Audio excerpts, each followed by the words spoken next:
कहते हैं भगवान किसी को पूर्ण तरह से स्वस्थ बनाता है तो उसे कुछ संघर्षों की परिभाषा खुद सीखने को कहता है। कोई दिव्यांग हो तो वह बहुत कुछ हुनर साथ लेकर आता है। आज आपके सामने प्रस्तुत है एक मोस्ट रोमांटिक लव स्टोरी जो एक दिव्यांग लड़की की कहानी है। ऐसा प्यार जो रोमांटिक के साथ साथ जिम्मेदारी भी रखता है। आइए पढ़ते हैं ये मोस्ट रोमांटिक लव स्टोरी। सुहानी एक दिव्यांग लड़की है।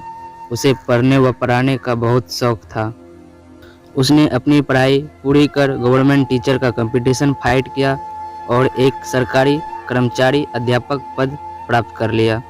सुहानी होनहार और खूबसूरत थी, परंतु शारीरिक दिव्यांगता को लेकर परिवार की सोच में चिंता थी। परिवार वालों का कहना था कि इस लड़की से शादी कौन करेगा, इसे अपनाने वाला कैसा होगा। घर वालों को इन बातों से लेकर चिंता हो रही थी, परंतु सुहानी इस बात पर तनिक भी चिंतित नहीं थी। वह आराम से अपना काम कर रही थी। अध्यापक पद पर कार्यरत होने के बाद से तो सुहानी और भी ज़्यादा चिंता मुक्त थी। सुहानी की पोस्टिंग शहर के सरकारी स्कूल में थी। उसी शहर में योगेश अपनी पढ़ाई पूरी कर रहा था। एक दिन योगेश अपने कुछ काम से मार्केट में गया हुआ था।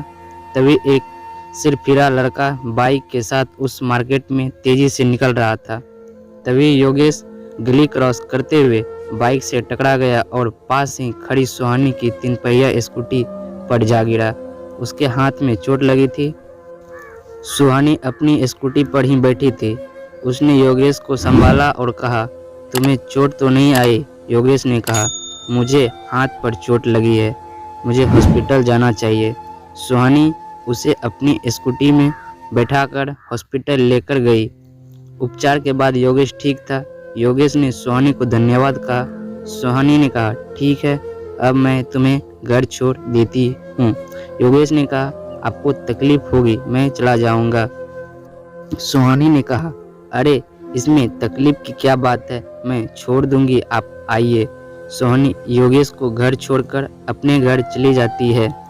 सुहानी के परिवार वाले उसके लिए एक अच्छा सा लड़का ढूंढ रहे थे। कुछ दिनों बाद योगेश के रिश्ते की बात सुहानी के घर तक पहुंच गई। सुहानी ने लड़के की फोटो देखी तो उसे पहचान गई, यह तो योगेश है। घर वालों ने पूछा, तुझे वह पसंद है या नहीं? सुहानी ने कोई जवाब नहीं दिया। समय बीतता चला गया। एक दिन जिस स्कूल में सुहानी पढ़ाती थी उसी स्कूल में योगेश किसी काम से आया था। योगेश अपना काम पूरा कर निकला तो उसे सुहानी सामने वाली क्लास में दिखाई दी। योगेश सुहानी की क्लास में चला जाता है। योगेश को देखकर सुहानी खुश होती है और उसे कुछ देर स्टाफ रूम में बैठने को कहती है।